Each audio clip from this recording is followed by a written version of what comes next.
નમસ્કાર મિત્રો, હું રમેશ રાઠોડ, વિષય નિષ્ણાત પાક સંરક્ષણ કૃષિ વિજ્ઞાન કેન્દ્ર ગીર સોમનાથ.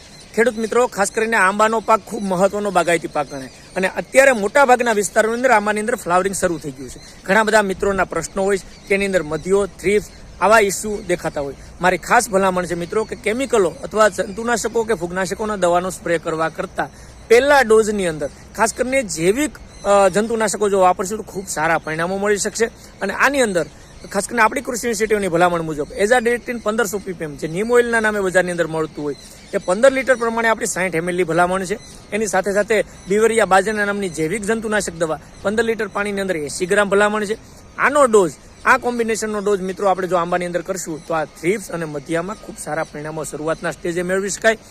જંતુનાશકો દવા અથવા કેમિકલો વાપરવાથી જે મધમાખીઓની આડઅસર થઈ રહી છે અને ઘણા બધા પાકોની અંદર જે પોલિનેશનના પ્રશ્નો અને ફળના સેટિંગના પ્રશ્નો થઈ રહ્યા છે તેના માટે ખેડૂત મિત્રોએ ખાસ આ સ્પ્રે એની અંદર કરવાથી ખૂબ સારા પરિણામો આપણે મેળવી શકીએ. તો આની ટ્રાય મિત્રો ખાસ કરીને એઝાડિરેક્ટિન એટલે લીમ ઓઇલ અને બીવેરિયાની ટ્રાય આપણે આંબાના પાકની અંદર ફ્લાવરિંગ સ્ટેજની અંદર આ જીવાતોના નિયંત્રણ માટે કરવી જોઈએ. ખૂબ ખૂબ આભાર, ધન્યવાદ, થેન્ક યુ.